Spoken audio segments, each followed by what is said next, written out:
With the typical hubris that only our neighbors to the south can muster, our neighbors often claim that they have never lost a war.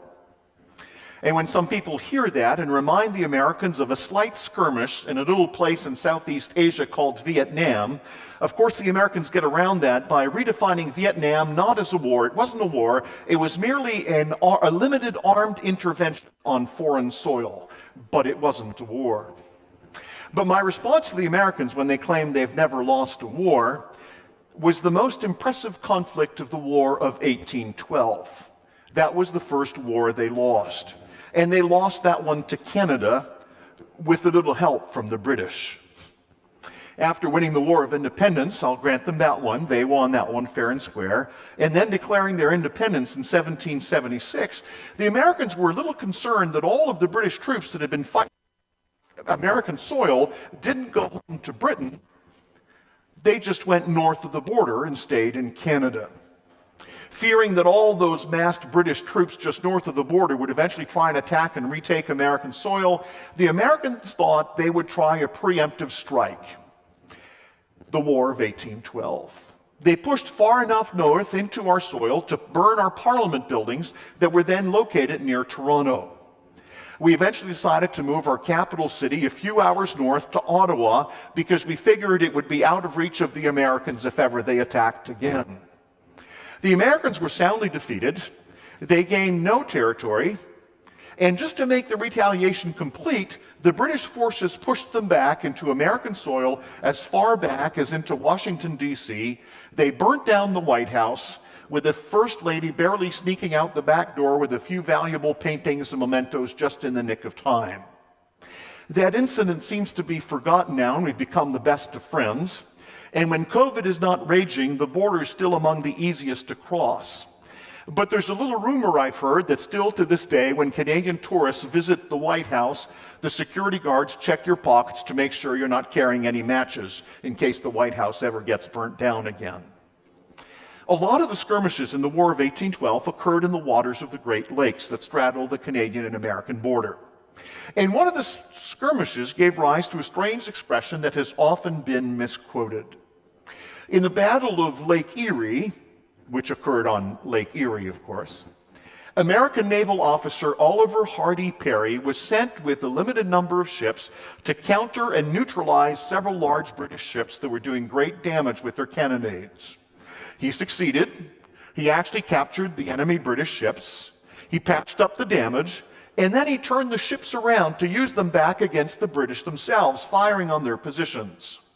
He needed to relay the information to his commanding officers, and he apparently grabbed a used envelope and a pen, and he scratched out a few words.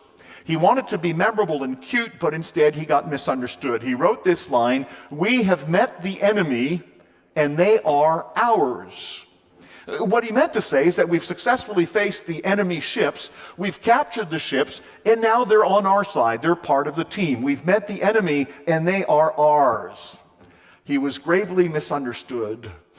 Many decades later, cartoonist Walton Kelly parodied the misinterpreted line and changed it into the line that you've heard. We have met the enemy, and he is us. Countless times, poor naval officer Perry's misunderstood and misquoted line has been used to underline the fact that we are often our own worst enemy. In the struggles that we face, our greatest challenge is often we ourselves. Our own frailties, our own mistakes, our own shortcomings usually do us more damage and more harm than anybody else can do to us. In our reading so far in the book of Micah, we've been very, very powerfully confronted with our human frailties. We've talked about total depravity. And the words of Micah last week about being unable to find anyone good still echoes in our ears. And I've got this image deeply imprinted in my mind from last week's text in the beginning of chapter 7, the image of poor Micah, hungry and destitute, searching the fields for a single stalk of grain, wandering through the vineyard for even a small clump of grapes, and there's nothing there. No righteous, no good, no justice to be found anywhere in the land. And as we continue reading our text this morning through the rest of chapter 7, We're confronted with an enemy, a nameless enemy. Assyria and Egypt are mentioned in a side note, but they're not the central enemy in God's focus as we end our reading of Micah. Assyria and Egypt and Babylon are not the problem that need to be solved. As we read our text today, I can't help but wonder whether we have met the enemy, and perhaps the enemy is us.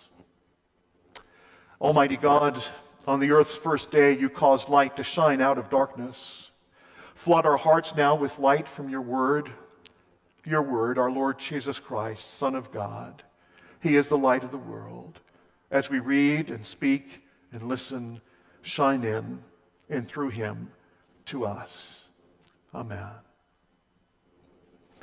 Micah chapter 7, verses 8 to 20. Rejoice not over me, O my enemy. When I fall, I shall rise. When I sit in darkness, the Lord will be a light to me. I will bear the indignation of the Lord because I have sinned against him, until he pleads my cause and executes judgment for me. He will bring me out to the light. I shall look upon his vindication. Then my enemy will see, and shame will cover her who said to me, where is the Lord your God? My eyes will look upon her. Now she will be trampled down like the mire of the streets. A day for the building of your walls. In that day the boundary shall be far extended. In that day they will come to you from Assyria and the cities of Egypt, and from Egypt to the river, from sea to sea and from mountain to mountain. But the earth will be desolate because of its inhabitants, for the fruit of their deeds. Shepherd your people with your staff, the flock of your inheritance, who dwell alone in forest in the midst of a garden land. Let them graze in Bashan and Gilead as in the days of old. As in the days when you came out of the land of Egypt, I will show them marvelous things. The nations shall see and be ashamed of all their might. They shall lay their hands on their mouths, their ears shall be deaf. They shall lick the dust like a serpent, like the crawling things of the earth. They shall come trembling out of their strongholds. They shall turn in dread to the Lord our God, and they shall be in fear of you, who is a God like you, pardoning iniquity, in passing over transgression for the remnant of his inheritance. He does not retain his anger forever, because he delights in steadfast love. He will again have compassion on us. He will tread our iniquities underfoot. You will cast all our sins into the depths of the sea. You will show faithfulness to Jacob and steadfast love to Abraham, as you have sworn to our fathers from the days of old. This is the word of the Lord. Thanks be to God. So who is the nameless enemy? We're actually told his name. He surfaces right from the start, weaves his way through the text, and he's finally confronted powerfully by God himself in the final verses of our text. I wonder whether you've spotted him, or maybe I should say her, because the enemy in our text this morning is referred to both in the masculine and the feminine. Rejoice not over me, my enemy. When I fall, I shall rise. When I sit in darkness, the Lord will be a light to me. I will bear the indignation of the Lord because I've sinned against him, until he pleads my cause and executes judgment for me. He will bring me out to the light. I will look upon his vindication. The final enemy that God deals with in Micah 7 is our sin. Not you and I, but our sin. And there's an important difference. Sin entangles us. It trips us up. It chokes and strangles us. It throws us to the ground, chains us to the dank prison wall, and then it watches us squirm in the darkness of despair. And then she laughs, she mocks. The text has her in the feminine. She rejoices over our demise. She cheers over what could have been, but that she has destroyed by her hold on us. But Micah says that just when she thinks that she has won the day, just when sin thinks she has had the last word, just when she thinks that we're out for the count, God steps in. Micah says after we have fallen, he will lift us up again. After we've been plummeted helpless into the deepness, darkness of sin, the Lord himself becomes a light around us. And strangely, even though we have borne the indignation of the Lord because of our sin, even though we have deserved his holy wrath and his righteous anger and his blazing fury because of our sin, God says that he himself will plead our cause. He will execute judgment for us, and he will vindicate us. That doesn't seem to make much sense. It picks up the judicial language that we had in chapter 6. You remember in chapter 6, God took us to court, and the mountains were the witnesses against this rebellious people. How can there be such a turnaround? God had taken us to court to condemn us. He was the prosecuting attorney, and now he's become our defense lawyer. How is it that this just and holy God, who just a few verses ago was rightly angry at my sin, acting as my prosecutor, charging me with the weight of my offenses, has now become my defense attorney? He's vindicating me. He's executing justice for me. He's pleading my cause. He's bringing me out of the darkness where I cowered in despair, and he brings me into the light and the glory of his presence. How can this be? How can there be this dramatic turnaround? You know, it's funny. The contrast between the dark despair of our sin and shortcoming at the end of chapter 6, the contrast between that and the hope and the vindication of God that comes in chapter 7 is such a powerful contrast, it almost gives you whiplash.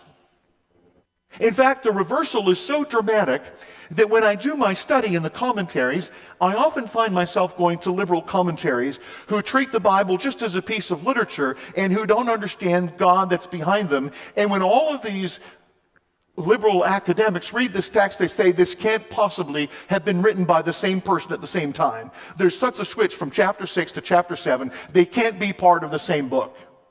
It must have been written by somebody else and lopped together. Either that or the same guy wrote it, but he wrote it so many years apart and he forgot what he's saying, and he puts chapter 7 on there that changes the subject.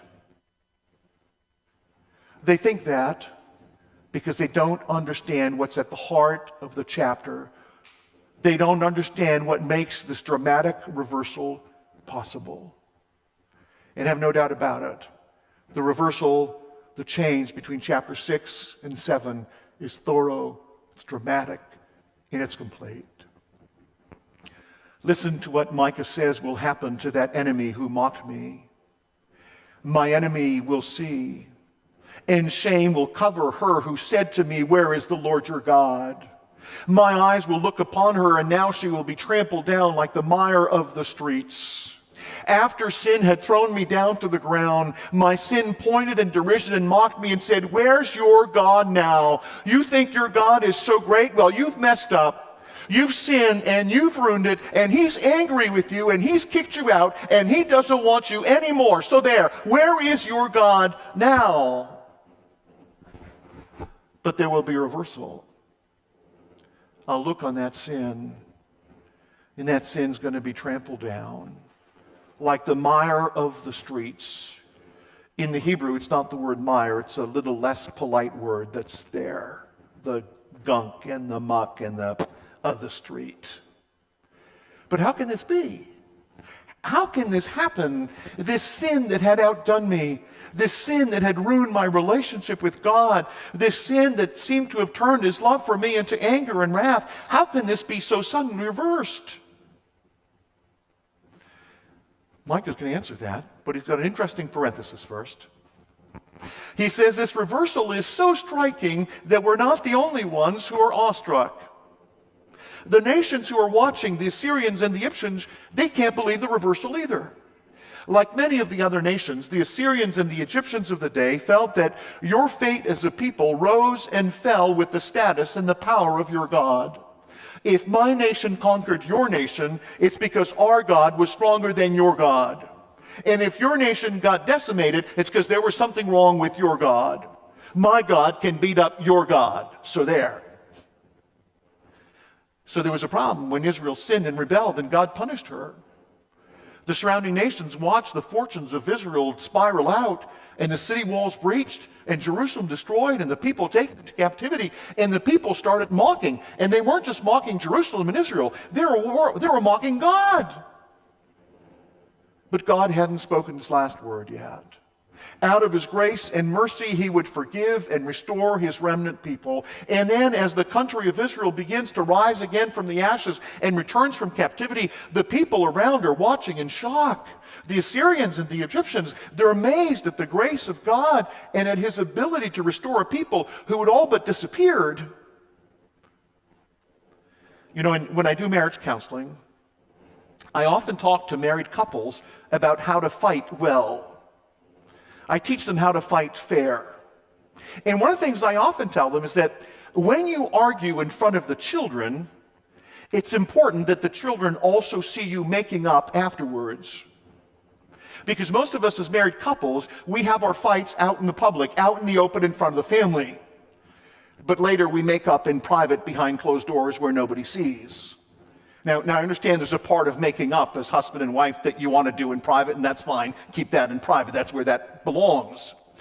But after you've had a big fight and the children are left hanging and they're worried about what's happening to mom and dad, they just had this big fight.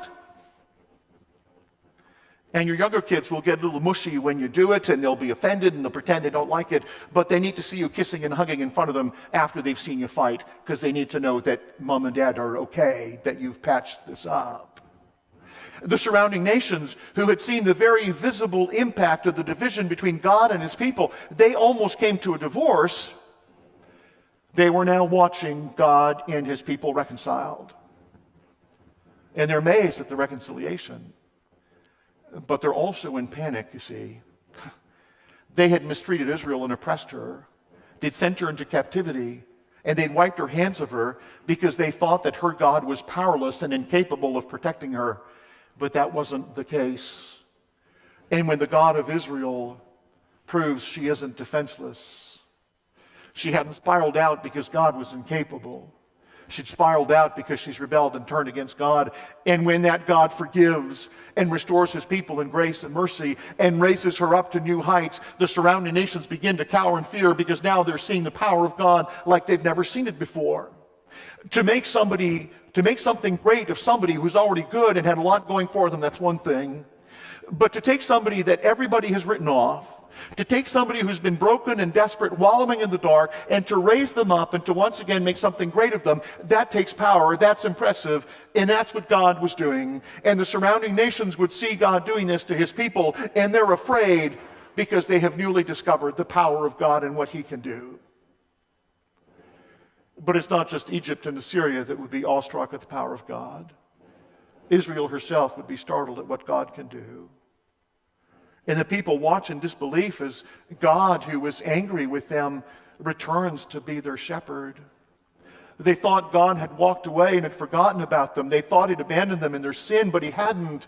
And there he was again. He was tenderly shepherding them, leading them with this powerful outstretched arm, just like he'd done years ago when he first led them out of Egypt with all the miraculous deeds, the 10 plagues, the parting of the Red Sea, the destruction of Pharaoh's army, the pillar of fire and cloud by day and night, the manna in the wilderness for 40 years, the fresh water gushing from the rocks in the desert. With the same power and might, God would once again free them from captivity. But this time, he wasn't redeeming them from captivity to the Egyptians, or captivity to the Babylonians, or captivity to the Assyrians. There was an enemy far more powerful this time that God would take on and utterly defeat. An enemy that God will trample down like the mire of the street. Do you know what the enemy is? Who is a God like you, pardoning iniquity, passing over transgression. He does not retain his anger forever because he delights in steadfast love. He will have compassion on us. He will tread our iniquities underfoot. He will cast all our sins into the depth of the sea.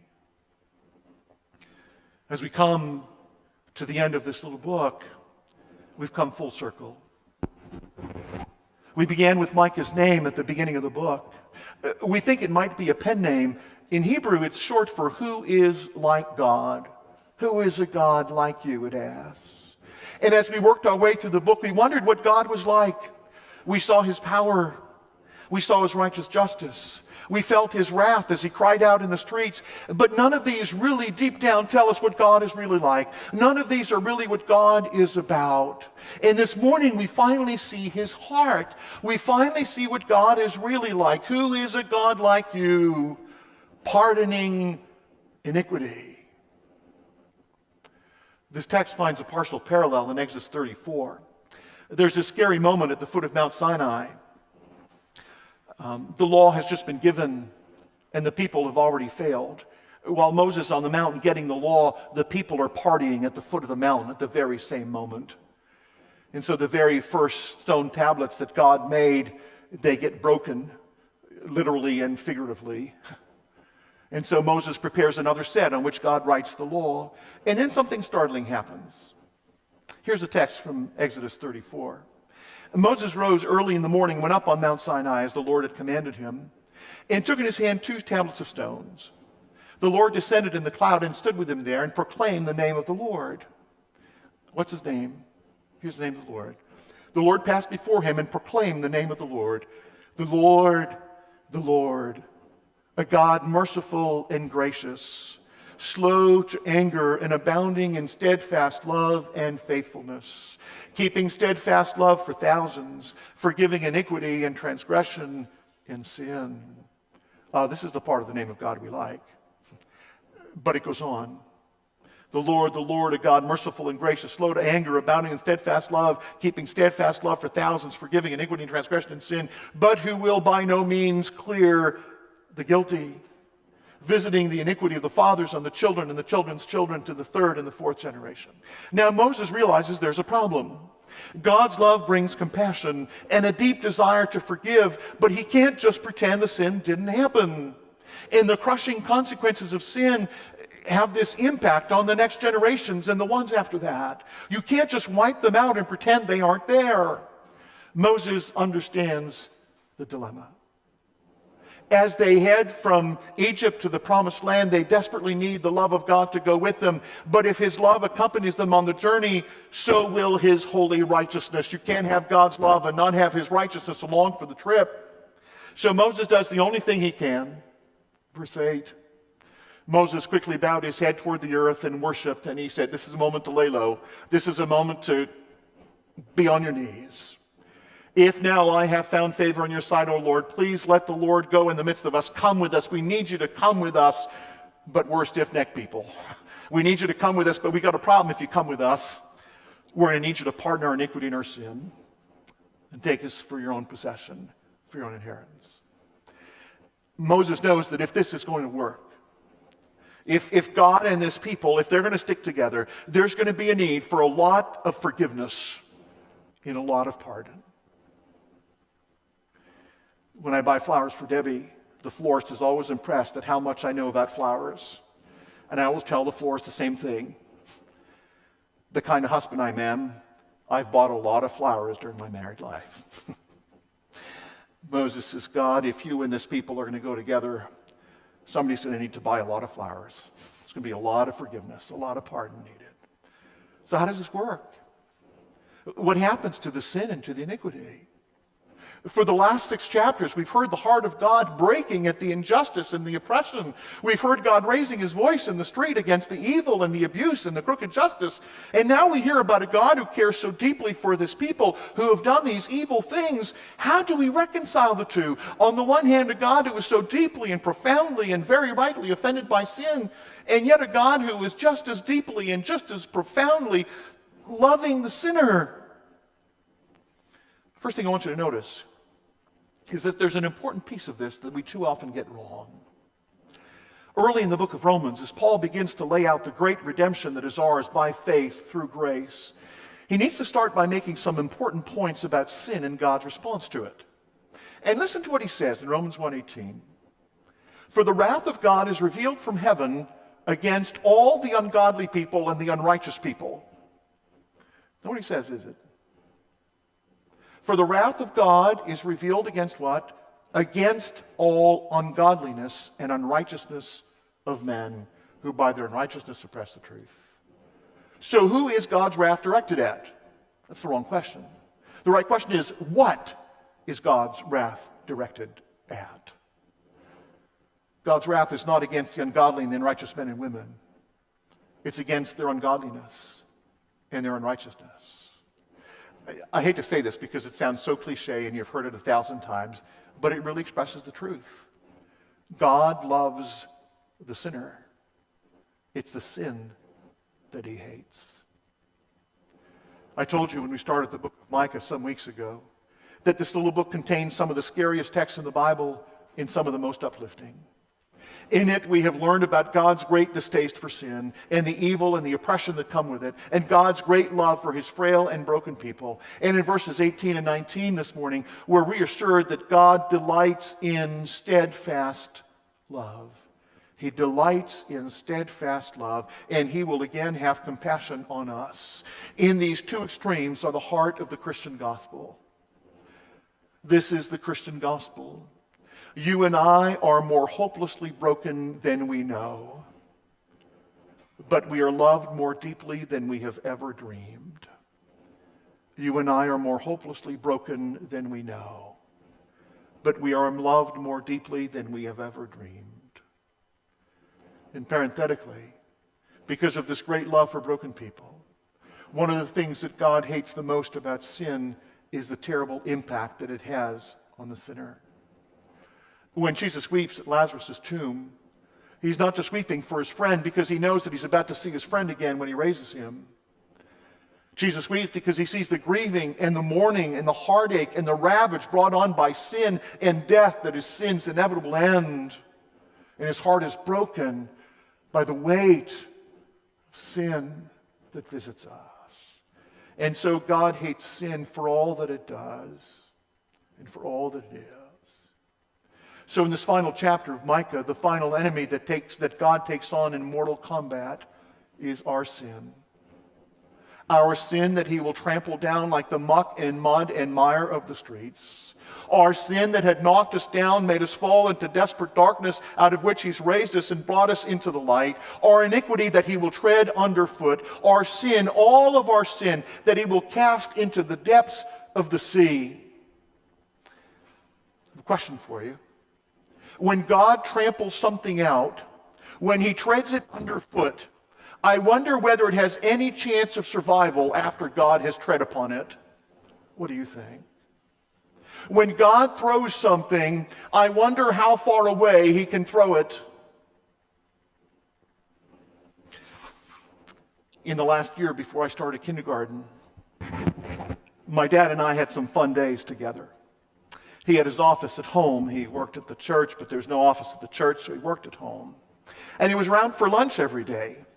And we'd often do these little outings together when he needed to go to the post office or the bank. I'd tag along with him. It was sort of our father-dad time, our father-son time. And the house where we lived was set pretty far back from the street. It was about a half-mile drive. And one of our daily outings together was to get the mail at the end of the driveway. Early in the morning, the mailman would come in his little car, and he'd put the mail in the box, and we had one of these little old country mailboxes, and he'd put the little red flag up so we knew that there was mail for us that day in the mailbox. So just before lunch, Dad would take a break from work, and he and I would walk down our driveway down to the mailbox. And during the warm summer months, I would go with him to get the mail. It was our little adventure together. And usually I went on my little tricycle. I remember this tricycle. Little red tricycle, a nice plastic seat, little handlebars. Took that little tricycle everywhere. Now, my dad was a big man with long legs and long strides. And walking to the mailbox was part of his exercise every day. So he would move at a good clip. And I would follow right behind him, sort of running along, or if I was on my tricycle, I'd be pedaling like crazy as fast as my little legs could go to keep up to him. And my dad, in the gravel driveway, my dad could always hear me coming behind him, pedaling like crazy on the gravel, and would often warn me to look out where I was going, not to bump into him. But I was so taken by how fast I was going on my little tricycle, I didn't really pay attention. And then one day, the inevitable happened. I bumped into the back of his heel with the front of my tricycle. Over the big front wheel of my tricycle, there was this little metal dirt guard that kept the dirt from splashing up. No, this was no cheap plastic bicycle. This was a heavy-duty metal bicycle. The whole thing was metal, except my little plastic seat. And this little metal guard was made out of a thin sheet of metal that was sort of sharp at the front. And when I bumped into my dad, the heel guard dug into the back of his heel, right where it hurts, right in the back where the tendon is. And I remember Dad just yelled out in pain. I can still see him and hear him sort of dancing on one leg in pain and holding his tendon and just... And then he turned and he looked at me and he was red and his fists were clenched and his jaw was tightened and all 250 pounds towering over me. And I jumped up from the tricycle and I began to back away, really unsure about what was going to happen next. And my dad was a good man. I've never had any doubt about how deeply he loved me. He never hit us or hurt us in anger. But at this moment, I was worried. I confess I was a little concerned. I wonder whether I'd stretch his love for me maybe a little too far. I realized I'd crossed the line pretty bad. He'd warned me again and again and again several times that morning, and I hadn't paid attention. And now he was in pain. He was angry. And I was pretty worried. And you know how it is when you're angry. And I guess Dad in his wisdom knew that he needed to do something with the energy and the adrenaline rush from the anger. And he didn't want to come near me. And so Dad reached down. He grabbed the little red tricycle with one hand and he threw it over the fence, into the garden, past the trees. In my short little life, I had never seen anybody throw anything that far, much less a tricycle. For months after that, my friends would come over, and the first question I'd ask them is, how far can your daddy throw a tricycle? And I'd show them the tree, which Dad eventually asked me to stop telling the story because it was a little embarrassing. There's an issue with our sin that we have misunderstood, you and I. We've crossed a line, we've made mistakes, we've misbehaved, we've sinned. And we stand very small and very scared and very fearful before this very large, very powerful, and very angry God. We sense his wrath and the heat of his fury, and we get the feeling that he's about to grab us and throw us into next week in his anger. But his wrath is not directed at us. His wrath is directed at sin. We have seen the enemy, and the enemy is not us. You are not the enemy of God. You are not the enemy of God. Your sin is the enemy. And God has overcome that sin in mortal combat. In his deep, steadfast love, that love in which he delights, he showed us compassion. He took human flesh for you and for me, and in Jesus Christ, he defeated sin in hand-to-hand combat, a combat to the death for which he paid with his life. And on that cross, as all of the prophecies of hope and redemption come to fulfillment. On that cross, as all the longing for God to do something about sin that kept us chained in desperate darkness comes to a head. On that cross, in Jesus Christ, God was trampling down sin like the mire of the street. He was treading our iniquities underfoot. He was taking our sin, all of our sin, every last one, and throwing them into the depths of the sea, never to be seen again. Who is the God like you? Who is a God like you, pardoning iniquity and passing over transgression? He does not retain his anger forever, because he delights in steadfast love. He will again have compassion on us. He will tread our iniquities underfoot. He will cast all our sins into the depths of the sea. Thanks be